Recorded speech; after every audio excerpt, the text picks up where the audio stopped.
So heat stress exposure and how we adapt to it, whether it comes about just from riding in the heat or we actually chase it via saunas and immersion and whatnot, is termed hyperthermic training. Mm-hmm. So we're just trying to elevate body temperature and derive some training effect from it. Mm-hmm. And it comes down to three very basic ideas or principles: time, temperature, and frequency. So if you just kind of keep that in mind, it's each one of those, how the three interplay is going to determine the height of the effect. Yeah, so makes sense. Yeah, so he's just kind of trimming one of those variables, the time component, a little bit. So any benefit that we do derive from hyperthermic training, you're just cutting a little bit short. I can't put hard numbers on it, and nothing I could find in the research said either that it has to be kept for this period of time to have any effect. I mean, depending on how you can combine the temperature with the duration and how frequently you do it and over how many days, and all these things add up to different types of physiologic benefits. Mm-hmm. So if you're cheating them ever so slightly, I mean, you're still deriving most of them during just the workout itself ramps us up. The post-workout where you stay ramped up, you're still achieving this strain, and this strain is still necessitating certain responses from the body. So I wouldn't get too hung up on it. I would see it more from a practical perspective of showing up to work sloppy, sweaty, and having to endure that. Because, I mean, that's a form of stress in and of itself. Oh, yeah. Not to mention that after a workout, you kind of want to start to recover, and recovery will absolutely be impeded if you keep your body temperature elevated. Mm-hmm. So for those reasons, I wouldn't sweat this too much. I wouldn't worry about this. Oh, solid, Chad.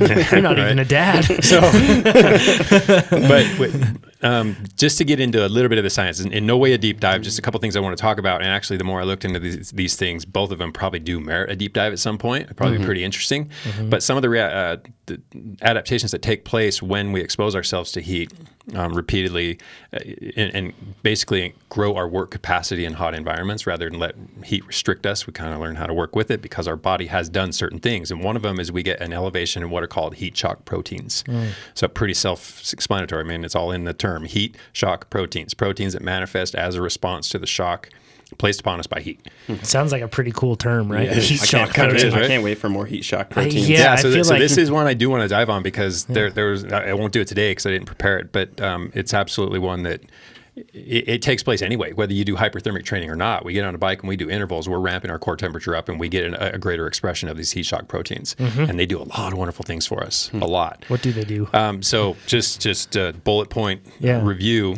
They scavenge free radicals. So all the oxidative stress we encounter and the potential oxidative damage that could take place, these little guys help us combat some of those free radicals. Mm-hmm. They maintain glutathione, which is one of the more important antioxidants.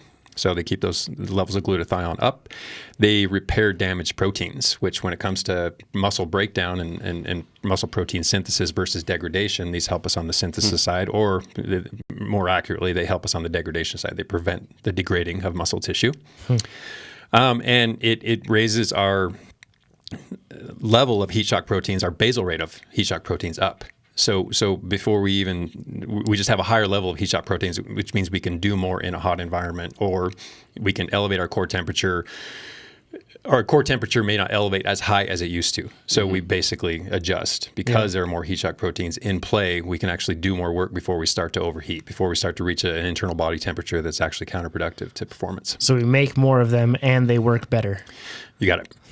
Nice. Should just let you take that one. It's pretty awesome. That's it cool. improves gut integrity. So like I was saying earlier, our gut permeability suffers drastically. I mean, all the sugar we're pushing through the system for one thing, the internal temperature for another, just the strain. I mean, the strain of exercise itself.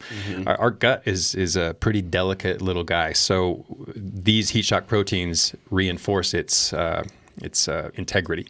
So that even in demanding training circumstances and hot circumstances, we don't get the same level of gastric distress because our guts, it's supported.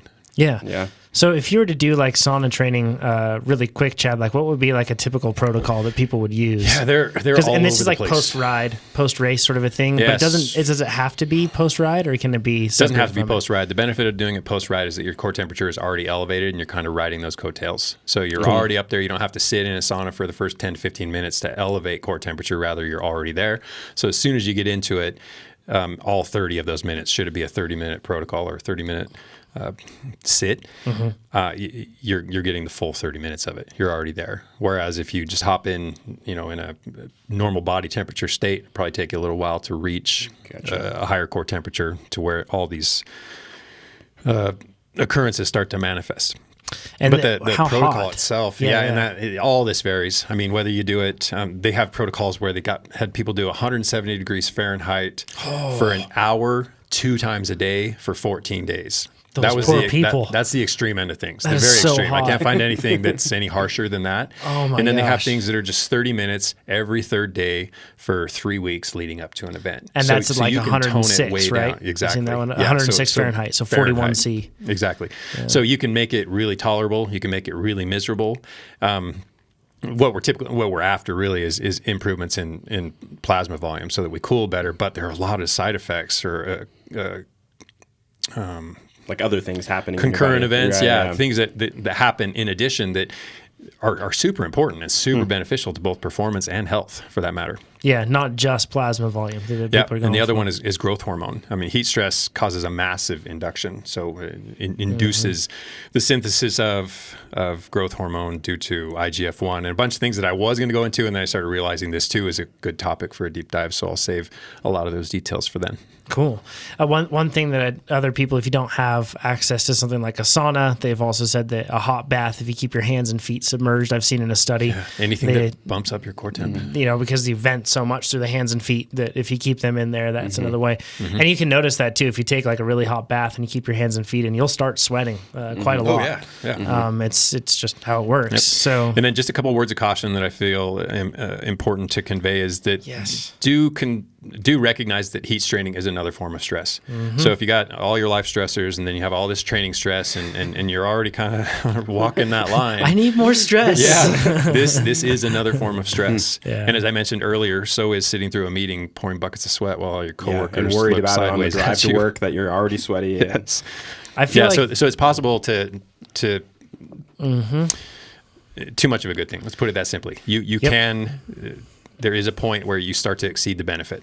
I see a lot of people right now, sauna training, heat training of some degree. It's kind of like it's a mini gold rush right now. A lot of people are rushing to Everyone's it. piling that on. And while it can be good, like you said, let's just say your life is not stressful. So this is entirely so fake. No life stress. Zero life stress. You're a pro let's athlete and you don't care about anything outside of your sport. Yeah. So let's say you have that, but then your training is pushing you to your limits. If you add this on, it's going to make it tougher for you to recover. That's just it depends on like I said, how delicate that balance is at the time. If you are just right on the edge of pushing into, non-productive or non-adaptive overreaching, man. I can't even get the term right. We just covered this for an hour a couple weeks ago. Anyway, too much information in my brain. Non-functional overreaching. Non-functional, that's the term. Yeah, that's it. Yeah, so if you recognize you're right on the edge there, this is another form of stress. And it may not seem like it because all you do is sit in a hot room, but it's taken a pretty hefty physiologic toll. Yeah. And another thing to be said with that, like we talked about, in some cases people were basically cooked like meat in the oven there at 160 or whatever. But it's really, you're going for a stimulus, which basically just means that your body needs to be exposed to something that is above what it currently handles. Yeah, exactly. So you don't have to start out going crazy, and you don't have to start out also with a lot of time.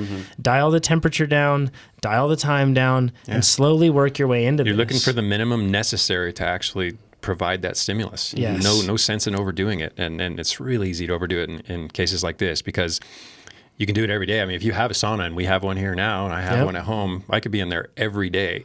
But I did, in preparation for Italy, because I knew it was going to be hot and I knew there were going to be long days in the saddle, I spent every day in the sauna. And by the end of it, I was sweating really quickly, and I was doing well at higher temperatures, but man, I felt terrible. And I know that wasn't just the sauna, but the sauna didn't help. Not that excess. Stack things on top, right? Yeah. Yep. Hey, I'm Jonathan. And I'm Pete. And if you like this video, you should subscribe to our channel because there's a lot more where that came from. And you can give it a thumbs up. Yeah, if there's something you didn't like, give it a thumbs down. And if you would have done something differently, let us know in the comments below. Absolutely. And if you want to become a faster cyclist, you should head over to TrainerRoad.com. It works. That's how Pete's fast. Yeah, 100%.